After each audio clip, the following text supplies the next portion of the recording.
courts rise.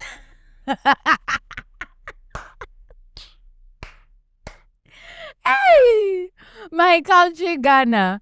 We listen, we judge. We see, we say. We hear, we talk. Welcome to yet another episode of Court of Public Opinion. And today,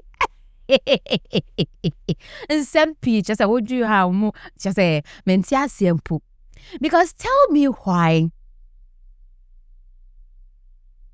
Auntie Dinah, we dear. I think that I'm speaking for almost all Ghanaians when I say that. Your songs are very powerful. Your songs, put us in that mood of worship. Like your songs make us feel closer to God. What you say? But no. Character for front now, wakofano. I don't know if you know, but white hair, especially that white pixie cat hair now.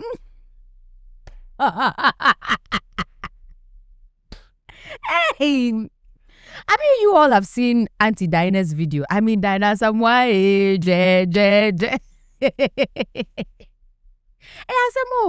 we've all seen the video where, she is looking beautiful, she's looking good, but the look could have been updated, modified. It can come together better, especially for a gospel artist.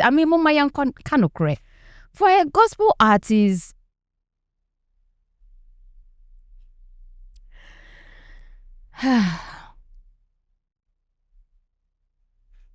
guilty. Then Asamoah, guilty. This one, even before I can give it to the court of public opinion to judge, members of the jury, I know you're going to do justice to it in the comment section, but guilty because we dear trial. Anyways, moving forward, hey, the devil is a liar. You see the devil, he is a liar. That e-gate of ours shall e-gate. It will pick our fingerprints, it will open, and we will walk through it in Enumonyam. Because what at all is all this? Why are you people deciding to disgrace our very own Dr. Mahmoud Bawumia with this his e-gate something? Understand that it's electronics, right? It's electronics, so anything can happen, right? But as I'm not party, say I can't cry low key, because if your whole campaign is based on digitalization, and when you digitalize, it doesn't digitalize, there is a problem. So, on the case of Dr. Mahmoud Bawumia versus the people and his e-gates, I think I'm going to leave it to members of the jury to decide if he is guilty or not guilty. But let us tamper a little justice with mercy right under the comment section. And moving on. See, Oman Ghana, I know we all know this. For us to move forward as a people, sometimes I am even of the opinion and the view that nobody is saying do not enjoy whatever comes with your workplace, right? You can, but can we at least do it with a little bit of humane? Let us be humans. Let us think about certain things that are happening. Because how can you explain that NSS persons have been suffering from time immemorial since they brought this NSS? There's been people that have been running after their NSS money time after time, and they are not getting their NSS money month after month. Yet NSS is being inflated with ghost names. The actual people are not getting their monies paid after so many months. They are paying to ghost names. Is this not just mind-blowing? Is this not mind-blowing? Because how do we move forward as a people?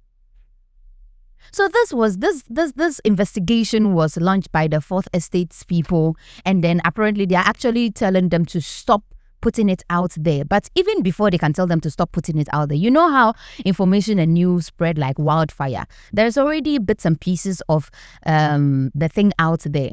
But it's really, really disheartening. For someone that I have done NSS and you see the struggle to get your NSS money, It's very disheartening to know that the actual people are not getting paid, but ghosts' names are being paid, allegedly. So in this case, right in my court, you people are asking who made me a judge. I made me a judge in my court. In this case, if this is actually true, if this alleged allegation is actually true, you people are overly guilty and deserve to face the consequence of your actions. And the names is not just small. Oh, thousands of names, not in hundreds, thousands of names, ghost names. To me, it's simple. Because why? How? Anyways, on a lighter note, the presidential candidate for Freedom Party, Alan Tremanting, is optimistic that he is going to win the 22. He is going to win the 2024 elections, which is just tomorrow. And personally, all right, with emphasis on personally, I think that Alan Tremanting is actually a great presidential candidate. But unfortunately, I feel like the time he was supposed to break away from the MPP government and stand on his own as an individual candidate, I feel like that time it trim kakra. Because I feel like Alan should have done that 8 years ago and starts, campaigning kakra. By now, he would really have made his footing in the presidential candidacy and have a chance. But Sisia, you just broke away from MPP 2 minutes ago and you're standing as an independent candidate and hoping to win. Well, Ghanaians will decide tomorrow. So your power is in your kokromoti. Anyways, so in this case, I can't even pronounce Alan anything, not guilty. Of course, as presidential candidate, he should be optimistic that he would win. So this one, we are leaving it and we are going past it. Meanwhile, on another news, Osajifo Oliver Baker are saying it will take a miracle and a huge amount of rigging for the government to win these elections. The wind of change is clear, and if the EC dares announce a government win, they will then understand the anger of Ghanaian youth.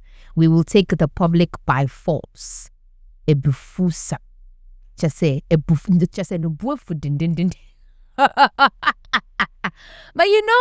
actually, I think that one of the most difficult elections we are about to have is like tomorrow's elections. Because as much as you are seeing people coming out for the NDC party, a lot of people are coming out for the MPP party too.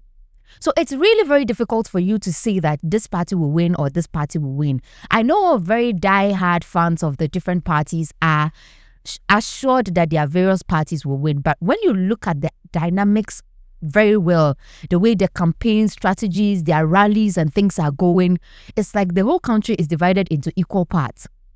Chale, ebeye din. So that is why, regardless what happens tomorrow, please, choose Ghana. Choose your children and choose the future. Let Ghana win. Thank you.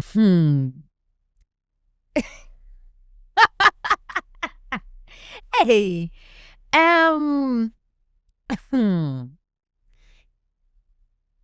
the presidential candidate for NDC, His Excellency John Dramani Mahama, was featured, interviewed by an interviewer from BBC a couple of days back. And the interviewer, in my opinion, really came hard on him because the interviewer was asking him a lot more questions about some of his failures when he was in power some years back. When he was in power, the 4 years term that he ran, the interviewer was asking him a lot more questions from that time, the things that Ghanaians were complaining about, that His Excellency John Dramani Mahama was unable to do. And personally, I feel like if I were him, I wouldn't have granted that interview at that time, because we are very close to elections when he granted the interview. And from the things the interviewer was asking, it's as if the interviewer is reminding us of the things he failed to do when he was in power. And obviously, those were things Ghanaians were complaining about. So he was unable to really explain them why they happened the way they happened, you know. And it looked as if it's a reminder for why he didn't get the opportunity to continue.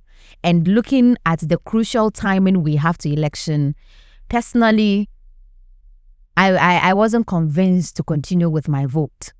If I were to be voting for NDC, I wasn't even convinced anymore, because it's like I was given that reminder that, yeah, he did this 4 years ago and it didn't go well. He did this in his tenure of office when he had 4 years to run and it didn't go well. So that, so that so that is why I understand the vice president, presidential candidate for the MPP, Dr. Mahmoud Bawumia. That is why I understand him for declining the BBC's request, because this is a crucial period. And if he accepts the request and he says something by mistake or something that is interpreted differently, you know he's going to be in trouble. And you don't want the people thinking at this very crucial moment that people have already made up their minds that they are going to vote for you. You don't want to come and say anything small. The interviewer will begin to ask you things that, of course, he says he's not the driver, he's the driver mate. The interviewer begins to ask you things that, as the driver mate, when you had the opportunity to do with your driver, you didn't do. But now you want us to give you the mantle as the actual driver. So, I mean, I from that angle, I can really understand why he declined it, even though declining the interview made him look like he's afraid and he's scared. But if you were the one, wouldn't you be scared? Do you know that Wiyala, this is one lady that put Ghana on the map, but we do not necessarily give her her flowers enough. And you know, I like her spirit of, she doesn't even care if Ghana here will recognize her or not, because she knows she's being recognized on a bigger map than here in Ghana.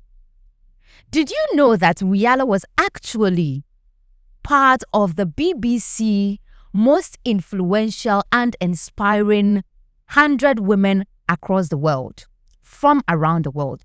100 most inspiring and influential women, Wiyala was part, featured by BBC. I mean, ladies and gentlemen, a round of applause, a round of applause. A round of applause for the lady.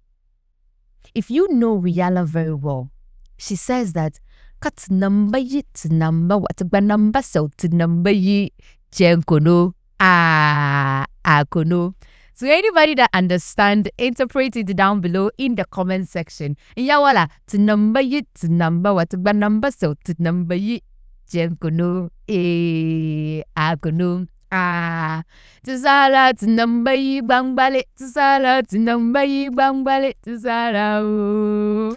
Anyways, guys, thank you so much for joining in today, Court of Public Opinion. And of course, presiding over the court today is Her Ladyship, and that is me. And members of the jury, feel free. This is Court of Public Opinion. Let me know your opinion down below in the comment section. And until we meet again, it's bye for now. But don't forget to follow us on our new TikTok page for more interesting and exciting content. Also, run to our YouTube page for the full story. Remember, check the full story before you judge.